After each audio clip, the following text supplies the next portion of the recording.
9 अगस्त 2024 की सुबह इंडिया के कोलकाता से एक ऐसी खबर आई जिसने पूरे देश को झकझोर कर रख दिया। यह खबर एक 31 वर्षीय महिला डॉक्टर के बारे में थी जो कोलकाता के आर.जी.कर मेडिकल कॉलेज और हॉस्पिटल में ट्रेनिंग कर रही थी। इस डॉक्टर का रेप और मर्डर, जो एक सुरक्षित मानी जाने वाली जगह पर हुआ था, बेहद चौंकाने वाला था। इस घटना का पर्दाफाश तब हुआ जब डॉक्टर के शव का पोस्टमार्टम किया गया। इस रिपोर्ट ने सभी को दहला दिया, क्योंकि यह मामला सिर्फ हत्या का नहीं था, बल्कि इससे भी कहीं ज्यादा भयानक था। संजय रॉय और उसके साथ कौन कौन थे, ये सब खुलासा आज हो गया है। सीबीआई ने अभी अभी कुछ ऐसे लोगों को पकड़ा है जिन पर शक है। क्या शक है और उन लोगों ने क्या कुछ बात कही है? बात यह है कि उन्होंने क्या क्या किया है। ये सब कुछ बातें उन 4 लोगों ने बताई है, जो कि इस वक्त की सबसे बड़ी ब्रेकिंग न्यूज निकल कर आ रहा है। सीबीआई ने पूरी तरह से कंफर्म कर दिया है। क्या है पूरा मामला, आज मैं आपको बताऊंगा कि कोलकाता रेप केस में दरिंदे ने 4 घंटे तक महिला ट्रेनी डॉक्टर के साथ सेमिनार हॉल में क्या क्या किया है।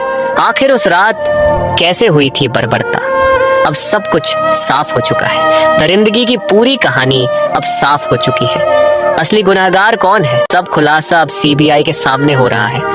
महिला डॉक्टर को चिल्लाने से रोकने के लिए क्या क्या किया गया, इन 4 लोगों ने क्या किया जिससे वह चीख भी ना पाई, कुछ बोल भी ना पाई, जिसकी आवाज किसी के कानों तक पहुंच भी ना पाई। दोनों आंखों, मुंह और प्राइवेट पार्ट से खून क्यों बह रहा था, क्या क्या वारदात में हुआ। दरिंदे संजय राय को लेकर ऐसे ऐसे खुलासे हो रहे हैं। जब आप सच से रूबरू होंगे तो यकीन मानिए आपके भी रोंगटे खड़े हो जाएंगे। 40 मिनट तक महिला ट्रेनी डॉक्टर के साथ जो हुआ वह बहुत ही दर्दनाक था।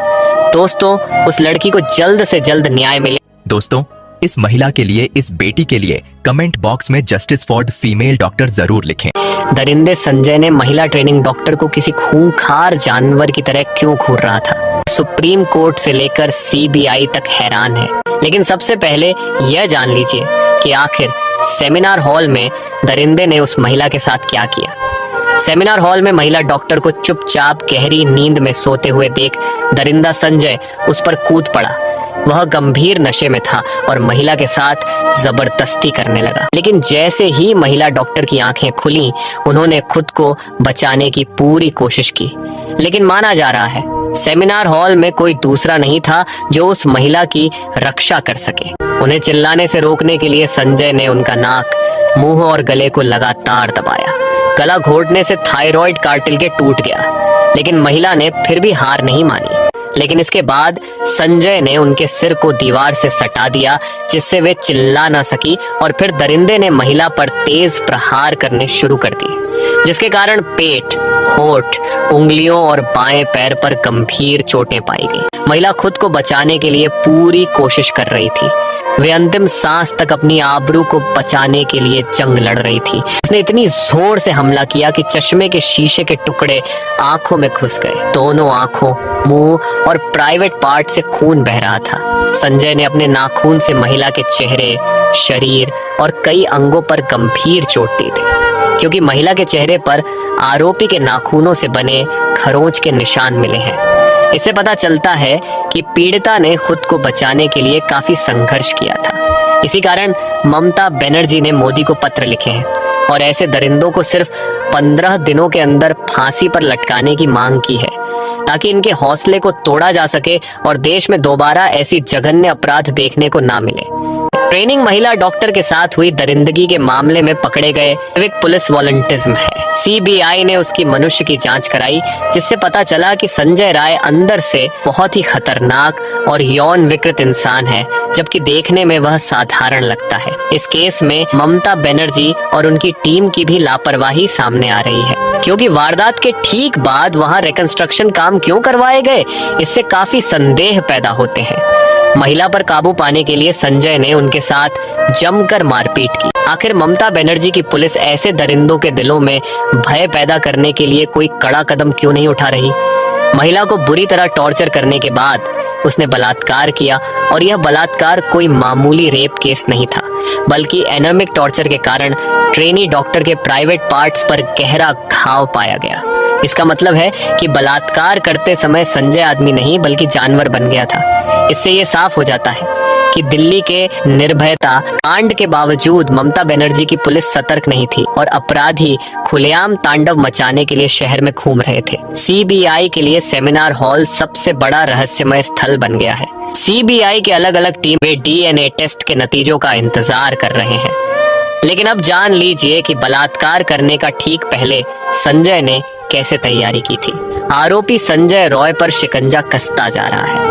इस बात की पूरी उम्मीद की जा रही है कि उसे फांसी की सजा दी जाएगी। सीसीटीवी फुटेज, उसके अपराध के कबूलनामे और फॉरेंसिक सबूतों से पता चला है कि अपराध से एक दिन पहले वह 31 साल की पीड़िता लेडी डॉक्टर के आसपास मौजूद था।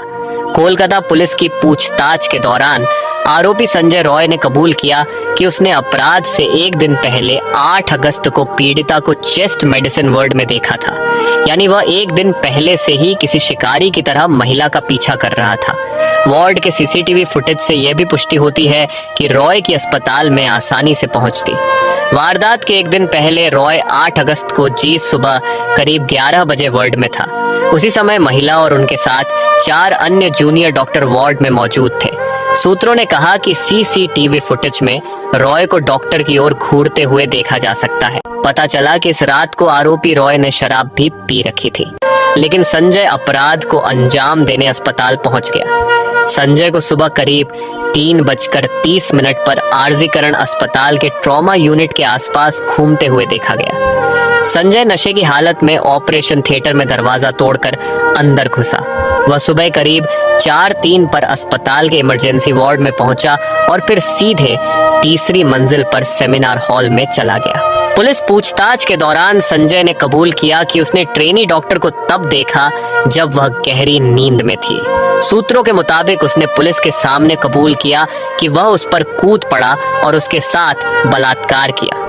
पुलिस सूत्रों ने यह भी बताया कि रॉय उस रात कई बार अस्पताल परिसर में घुसा था। 8 और 9 अगस्त के दौरान संजय रॉय अलग अलग बनों से कुल 4 बार आरजी कर अस्पताल के अंदर गया था।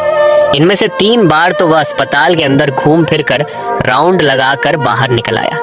लेकिन चौथी और आखिरी बार जब वह अस्पताल से बाहर निकला तब तक उसके हाथों ट्रेनी डॉक्टर का रेप और कत्ल हो चुका था। यहाँ तक कि रेप और कत्ल की वारदात के बाद भी उसने एक महिला को फोन किया और उसके साथ भी उसका व्यवहार एक पर्वत यानी सिर फिरे की तरह ही रहा। ऐसे लोगों के साथ क्या करना चाहिए? अब अपनी राय नीचे कमेंट में बताएं। दोस्तों, इस वीडियो में बस इतना ही। अगर आप हमारे इस चैनल को सब्सक्राइब नहीं किए हैं तो चैनल को सब्सक्राइब जरूर करें ताकि आने वाले वीडियो का नोटिफिकेशन आपको समय पर मिल सके। वीडियो को अंत तक देखने के लिए धन्यवाद।